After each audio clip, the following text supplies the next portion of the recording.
അച്ഛൻ ആരാണ്? അച്ഛൻ ആരാണ് എന്നുള്ളത് അമ്മമാര് കുട്ടികൾക്ക് കൃത്യമായിട്ട് പറഞ്ഞു കൊടുക്കണം. പല വീടുകളിൽ ഇത് നടക്കുന്നില്ല. ജീവിത സമരത്തിൽ ഏർപ്പെട്ടിരിക്കുന്ന ആളാണ് അച്ഛൻ. അച്ഛന്റെ പോരാട്ടം എന്താണെന്നോ അച്ഛന്റെ ജീവിത സമരം എന്താണെന്നോ പല വീടുകളിലുള്ള മക്കൾക്കറിയില്ല. മക്കൾക്ക് അച്ഛൻ അല്ലെങ്കിൽ ബാപ്പ എന്ന് പറയുന്നത് ATM കാർഡും കൊണ്ട് മെഷീനിൽ കുത്തിക്കഴിഞ്ഞാൽ പൈസ തരുന്ന ഒരു മെഷീൻ മാത്രമായിട്ടാണ് പല വീടുകളിലും അച്ഛന്മാർ. അപ്പൊ ഞാൻ ഒരുപാട് കുട്ടികളെ ഇവിടെ നിന്ന് കാണാറുണ്ട്. അവർക്ക് പണത്തിന്റെ വില അറിയില്ല. അവർക്ക് പണത്തിന്റെ വില അറിയാത്തത് അച്ഛന്റെ പോരാട്ടത്തെക്കുറിച്ച് അമ്മ ആ കുട്ടികളെ പറഞ്ഞു മനസ്സിലാക്കാത്തതുകൊണ്ടാണ്. ഒരുപാട് വീടുകൾ അങ്ങനെയുണ്ട്. ഒരുപാട് അച്ഛന്മാരെ എനിക്കറിയാം. എന്റെ ജീവിത സമരം എന്താണെന്നോ എന്റെ ജീവിത പോരാട്ടം എന്താണെന്നോ മക്കൾ അറിയരുത്, ഭാര്യ അറിയരുത് എന്നാഗ്രഹിക്കുന്ന ഒരുപാട് അച്ഛന്മാരെ ഞാൻ കണ്ടിട്ടുണ്ട്. പക്ഷെ അത് മണ്ടത്തരാണ്. നമ്മൾ പോരാട്ടത്തിലാണെങ്കിൽ അച്ഛന്റെ വേർപ്പും അച്ഛന്റെ അധ്വാനവും അച്ഛന്റെ പോരാട്ടവും എല്ലാം തന്നെ മക്കളോട് പറയണം. എന്റെ അധ്വാനം ഇതാണെന്നുള്ളത് കൃത്യമായിട്ട് നിങ്ങൾ കുട്ടികളോട് പറയണം. പക്ഷെ പല വീടുകളിലും കുട്ടികളെ സംബന്ധിച്ച് അച്ഛൻ എന്ന് പറയുന്നത് വർഷത്തിൽ 2 വർഷം കൂടുമ്പോൾ അല്ലെങ്കിൽ വർഷത്തിലൊരിക്കൽ വെക്കേഷന് വന്നിട്ട് നമ്മളെ ടൂറിന് കൊണ്ടുപോകാനുള്ള ഒരാൾ മാത്രമായിട്ടാണ് പല വീടുകളിലും അച്ഛന്മാര്. അതല്ലെന്നും വലിയ ജീവിത പോരാട്ടത്തിൽ ഏർപ്പെട്ടിരിക്കുന്ന ആളാണ് നിന്റെ അച്ഛൻ എന്ന് അമ്മ കുട്ടികളോട് പറഞ്ഞു കൊടുക്കണം. എന്റെ ഒരു സുഹൃത്തിന്റെ ഒരു കഥ ഞാൻ പറയാം. വെറും ഒരു കഥ മാത്രമാണ്. ഇതെന്തല്ല സീരിയസ് ആയിട്ടുള്ള ഒരു കാര്യമല്ല. കുറ്റിപ്പുറം ടൗണിൽ കച്ചവടം നടത്തുന്ന എന്റെ ഒരു സുഹൃത്തിന്റെ ഉപ്പ കുറെ വർഷങ്ങളായിട്ട് കച്ചവടം നടത്തണം. അദ്ദേഹത്തിന്റെ ജീവിതം എന്ന് പറയുന്നത് കച്ചവടമാണ്. അതിന്റെ അപ്പുറത്ത് വേറെ ഒന്നും അദ്ദേഹത്തിനില്ല. അദ്ദേഹം രാവിലെ 5 മണിക്ക് 5:30 മണിക്ക് എല്ലാ ദിവസവും കടയിലേക്ക് പോകും. രാത്രി 10 മണിക്കൊക്കെയാണ്, വളരെ ലേറ്റ് ആയിട്ടാണ് അദ്ദേഹം എന്ത് ചെയ്യുക, വീട്ടിലേക്ക് വരിക. ഞങ്ങൾ തമാശയായിട്ട് പറയുന്ന ഒരു കഥയാണ്. ഒരു ദിവസം ഒരു ഹർത്താൽ വന്നപ്പോ, ഒരു ബന്ദ് വന്നപ്പോ അന്ന് അദ്ദേഹത്തിന് കടയിൽ പോകാനില്ല. അങ്ങനെ രാവിലെ ചെറിയ കുട്ടി എണീറ്റ് നിന്നിട്ട് കണ്ണും തിരുമ്പി വന്നിട്ട് ഇങ്ങനെ വീട്ടിന്റെ ഉമ്മറത്തേക്ക് വന്നപ്പോ ഒരാൾ അവിടെ കിടന്നുറങ്ങണു വരാന്തയിൽ. കുട്ടി ഓടിപ്പോയിട്ട് ഉമ്മയുടെ അടുത്ത് പോയി പറയാം, ഉമ്മ ഒരു ചങ്ങായി അത് നമ്മുടെ വരാന്തയിൽ കിടന്നുറങ്ങണു.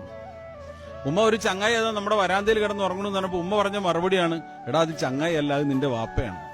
കുട്ടിയും ഈ വാപ്പയും തമ്മിൽ കാണുന്നില്ല, സംസാരിക്കുന്നില്ല, പെരുമാറുന്നില്ല. എന്ന് വെച്ചാൽ അവർ തമ്മിൽ പ്രത്യേകിച്ച് ഒരു ആത്മബന്ധമൊന്നുമില്ല.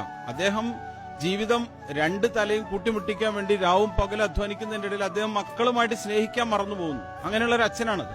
അപ്പൊ ഈ അമ്മ കൃത്യമായിട്ട് പറഞ്ഞു കൊടുക്കണം, നിന്റെ അച്ഛൻ നമ്മൾക്ക് ഭക്ഷണം ഉണ്ടാക്കാൻ, നമുക്ക് വീട് നിർമ്മിക്കാൻ, നിങ്ങളുടെ ഭാവിക്ക് വേണ്ടി പോരാട്ടത്തിലാണ് എന്ന് നിങ്ങൾ പറഞ്ഞു മനസ്സിലാക്കി കൊടുക്കണം.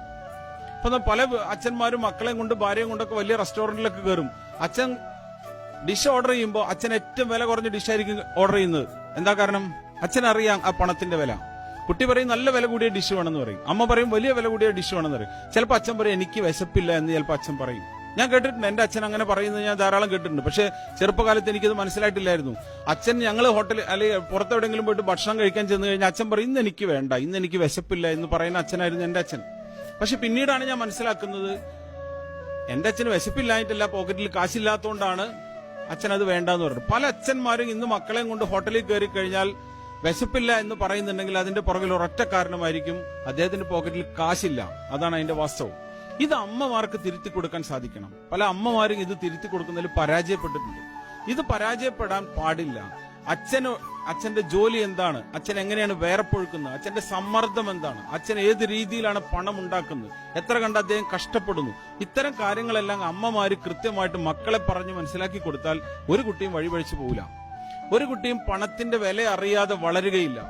പല വീടുകളിലും കുട്ടികൾക്ക് പണത്തിന്റെ വില അറിയില്ല എന്നുള്ളതാണ് വാസ്തവം. അച്ഛന്മാർക്ക് വേറൊരു കുഴപ്പം കൂടിയുണ്ട്. വിദേശത്തൊക്കെ ജോലി നോക്കുന്ന അച്ഛന്മാര് സ്വന്തം ജോലി സ്ഥലത്തേക്ക് മക്കളെയും ഭാര്യയും കൊണ്ടുപോകില്ല. എന്താ കാരണം? ഒറ്റ കാരണമേ ഉള്ളൂ, ഞാൻ താമസിക്കുന്നത് എവിടെയാണെന്നുള്ള എന്റെ ഭാര്യയും മക്കളും അറിയരുത്, ഞാൻ കഴിക്കുന്ന ഭക്ഷണം എന്താണെന്നുള്ള എന്റെ ഭാര്യയും മക്കളും അറിയരുത്, ഞാൻ ഏത് രീതിയിലാണ് ജീവിക്കുന്നത് എന്നുള്ള, എത്ര കഷ്ടപ്പാടിലാണെന്നുള്ളത് ആരും ഭാര്യയും മക്കളും അറിയരുത് എന്നാണ് പല അച്ഛന്മാരുടെയും ധാരണ. തെറ്റാണ്, ചെയ്യരുത്. നിങ്ങളുടെ ജോലി സ്ഥലത്തേക്ക് നിങ്ങൾ വിയർക്കുന്നത്, നിങ്ങൾ ഉരുകുന്നത്, നിങ്ങൾ കഠിനാധ്വാനം ചെയ്യുന്നത് നിങ്ങളുടെ ഭാര്യയും മക്കളും കാണണം. അവരെ നിങ്ങൾ ബോധ്യപ്പെടുത്തി കൊടുക്കണം. ബോധ്യപ്പെടുത്താൻ നിങ്ങൾക്ക് സാധിച്ചിട്ടില്ലെങ്കിൽ അവർക്ക് പണത്തിന്റെ, നിങ്ങൾ അയക്കുന്ന പണം എത്ര കൊടുത്താലും അവരെങ്ങനെ ചെലവഴിച്ചുകൊണ്ടിരിക്കും. അതേസമയം നിങ്ങൾ ഒരു തവണ അത് ബോധ്യപ്പെടുത്തിയാൽ, ഉരുകുന്നത് ഒരു തവണ നിങ്ങളുടെ ഭാര്യയും മക്കളും കണ്ടാൽ തീർച്ചയായിട്ടും അടുത്ത തവണ ATM ഒന്ന് പൈസ എടുത്ത് ഭാര്യ സ്വർണ്ണക്കടയിലേക്ക് ഓടില്ല. 4000 രൂപയുടെയും 8000 രൂപയുടെയും സാരി വേണമെന്ന് ഭാര്യ വാശി പിടിക്കില്ല. കുട്ടിയുടെ ബർത്ത്ഡേക്ക് 5000 രൂപയുടെ കേക്ക് മുറിക്കണമെന്ന് കുട്ടി പറയില്ല. 1 രൂപ കുട്ടി ചെലവഴിക്കുന്നതിന് മുമ്പ് ആലോചിക്കും, ഇതെന്റെ അച്ഛന്റെ അധ്വാനമാണ്.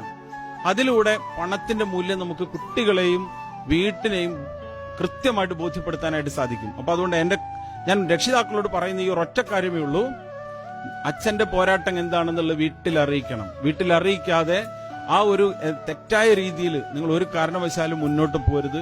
നമ്മുടെ പോരാട്ടം എന്താണ്, അച്ഛന്റെ പോരാട്ടം എന്താണെന്ന് ഓരോ കുട്ടിയും അറിഞ്ഞ് തന്നെ വളരുന്നതായിരിക്കും ഉചിതം. അതാണ് എനിക്ക് നമ്മുടെ ബഹുമാനപ്പെട്ട രക്ഷിതാക്കളോട് പറയാനുള്ളത്.